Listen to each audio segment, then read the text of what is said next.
नमस्कार, आप देख रहे हैं सी न्यूज भारत और मैं हूं आपके साथ ज्योति अरोरा। इस खास खबर में आप सभी का स्वागत है।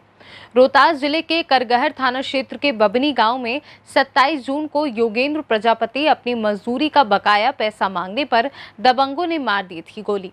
मृतक के परिवार को सांत्वना देने के लिए स्थानीय कांग्रेस विधायक संतोष मिश्रा और जन अधिकार पार्टी के शिष्टमंडल प्रदेश महासचिव लाल साहिब सिंह ने भी बबनी गांव पहुंचे। मृतक के परिजनों को सांत्वना देते हुए कहा कि घटना में जो भी शामिल आरोपी हैं उन्हें जल्द सलाखों के पीछे पहुंचाया जाएगा। आपको बता दें कि इस घटना के 7 दिन बीत जाने के बाद भी अभी तक किसी आरोपियों की गिरफ्तारी नहीं हो सकी है। न ही मृतक के परिवार वालों को अब तक सरकार के द्वारा जो लाभ दिया जाता है वह लाभ भी परिजनों को मिल पाया है। सारी पार्टी अपना अपना हाथ सेकने में लगी है, लेकिन परिजनों को कोई भी मदद दिलाने के लिए सामने खड़ा नहीं हो रहा। लिहाजा कांग्रेस के स्थानीय विधायक ने युक्त गांव में पहुंचकर हर संभव मदद दिलाने की बात कही है। वहीं उन्होंने बताया कि इस संदर्भ में हमने वरीय अधिकारी से बात की है। घटना में शामिल जो भी आरोपी हैं उन्हें जल्द ही पुलिस गिरफ्तार करेगी। उन्होंने ये भी कहा कि अपराधी को कोई जाति नहीं होती, अपराध कर्मी समाज के दुश्मन हैं। ऐसे में उन्होंने मृतक के परिजनों को सांत्वना देते हुए अपील की विकट परिस्थितियों में धैर्य रखने की जरूरत है। यहाँ घटना का 4 दिन हो गया लगभग। यहाँ पुलिस की सक्रियता को लेकर लोगों में कहीं ना कहीं सवाल है। इसको लेकर आप क्या कहेंगे?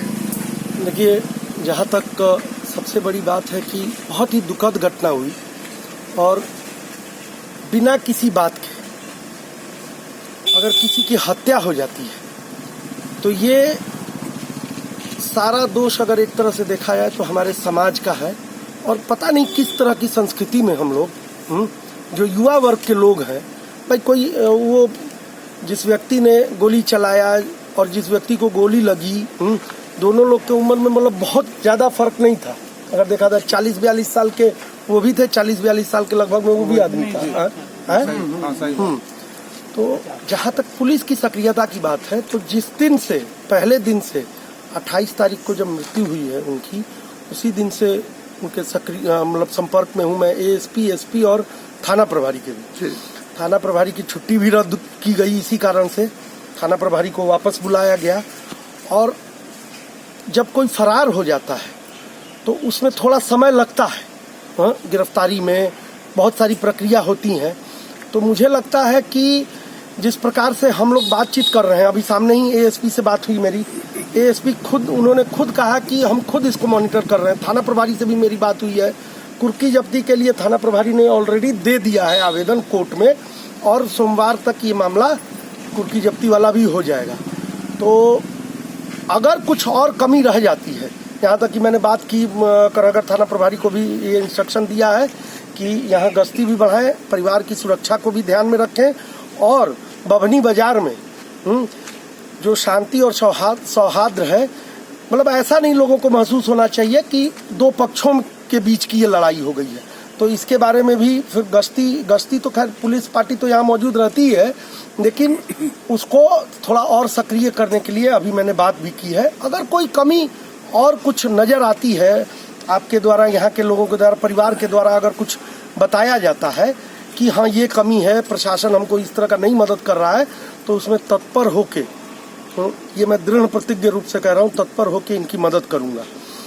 एक दो बातें और अंतिम में बता देना चाहता हूँ कि एएसपी से बात करते हुए मुझे जो परिवार का कंसर्न है, जो परिवार चाहता है, उसके बारे में भी बात हुई और उनको मैंने बताया है एएसपी को। एएसपी ने मेरे को बताया कि 2-3 जगह रेड भी किए हैं ये लोग और बाकी जो टेक्निकल रूप से जो भी अनुसंधान होना है उसमें वो पूरा श्योर है कि अभी 2-3 दिनों में वो पकड़े जाएंगे लोग। जो भी अपराधी हैं वो निश्चित रूप से पकड़े जाएंगे। तो मेरी निगाह है इस पर, इस प्रकार से। और दूसरी चीज एक और बात है कि लोगों को, आपको, परिवार को स्पष्ट रूप से मैं बता देना चाहता हूं, और ये एएसपी ने भी मुझे कहा कि परिवार के बिना जानकारी के ऐसा कुछ भी नहीं होगा कि जिसे परिवार को ये लगे कि उनके साथ अन्याय किया जा रहा है। जो दोषी लोग हैं उन लोगों को किसी तरह से, एक बात सामने आई थी कि भाई जिनका एफआईआर में नाम है उन लोगों को बख्शा नहीं जाए। ऐसा ना हो कि होता है ऐसा सबके मन में, हम लोगों के मन में ऐसा होता है कि भाई एफआईआर में हम नाम दे दिए, सुपरविजन में नाम निकल गया। तो ये बात एएसपी से जब हुई तो एएसपी ने साफ कहा कि बिना परिवार को कॉन्फिडेंस में लिए हुए और ये मेरे कहने के बाद उन्हें ये आधिकारिक बात आप मेरे मुंह से, मेरे जबान से निकली हुई इस बात को आधिकारिक रूप से आप नोट कर सकते हैं कि बिना परिवार को विश्वास में लिए हुए, बिना परिवार की मतलब उनकी बिना अगर एक तरह से कहें तो आज्ञा के कोई ऐसी कार्रवाई नहीं की जाएगी दोषियों को कि ऐसा लगे कि परिवार के साथ अन्याय हो रहा है। मतलब बख्शा नहीं जाएगा किसी को, ये एकदम गारंटी है। और अगर प्रशासन नहीं मुस्तैद है तो यहाँ के जितने भी सतर्क लोग हैं, गणमान्य लोग हैं, वो हमको बताते रहते हैं, हर बात खबर आती है। उनका प्रतिनिधि होने के नाते तो प्रशासन की जहाँ भी कमी अगर उजागर होगी, अभी ऐसा नहीं है कि प्रशासन मुस्तैद नहीं है, प्रशासन अपना काम कर रहा है। थोड़ा समय लगता है, थोड़ा अब भाई जिसको दुख है उसको तो थोड़ा लगेगा ही ना कि मतलब कार्रवाई नहीं हो रही है, लेकिन कार्रवाई निश्चित रूप से मैं भरोसा दिलाना चाहता हूँ कि कार्रवाई निश्चित रूप से हो रही है और होगी। और कम से कम मेरे रहते हुए आपको किसी भी तरह का ये कमी नहीं, दोषी पकड़ा भी जाएगा और आप लोगों के साथ न्याय भी होगा, ये गारंटी देता हूँ।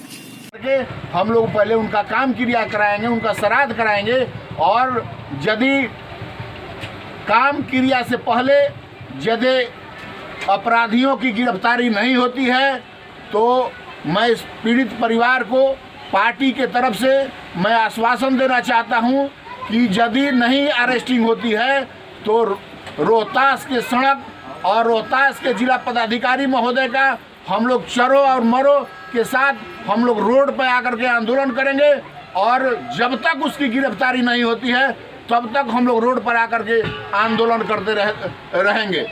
आज बताइए, यह पीड़ित परिवार है, आज ना यहाँ का प्रखंड विकास पदाधिकारी आया, ना अनुमंडला पदाधिकारी आया, यह गरीब परिवार है और अति पिछड़ा की हवा देते हैं और अति पिछड़ा का कहते हैं कि से 27% और 28% वोट है, खाली वोट के लिए आप यूज कीजिएगा, वोट के चलते इनको मोहरा बनाइएगा। यह परिवार कितना सदमा में है, यह परिवार कितना शोक की लहर में है कि घर से नहीं निकल पाता है, अपनी बात नहीं कह पाता है। अगर बात कहने की नौबत आती है तो अपने चौखट पर भी किसी आदमी को बात कहने में वह सहमता है, और यहाँ कोई प्रतिनिधि अभी तक नहीं पहुँचा। बहुत ही दुर्भाग्यपूर्ण है। इसको लेकर के पार्टी पप्पू यादव जी से बात करके हम लोग इसका रूपरेखा बना करके और तुरंत हम लोग सड़क पर आकर के इनकी गिरफ्तारी को लेकर के हम लोग आंदोलन करने का काम करेंगे। क्या नाम है आपका?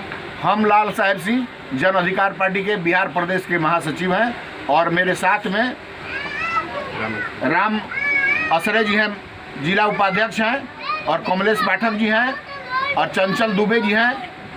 5 सदस्यीय कमेटी के साथ हम लोग यहाँ हैं। परिवार को आश्वासन दी है और काम क्रिया में जो भी इनको आवश्यकता महसूस होगी इनसे बात करके हम उनको मुहैया कराएंगे। रोहतास से सीनू संवाददाता पंकज कुमार की रिपोर्ट। खास खबर में फिलहाल के लिए इतना ही। देश दुनिया की तमाम बड़ी खबरों के लिए आप देखते रहिए सी न्यूज़ भारत।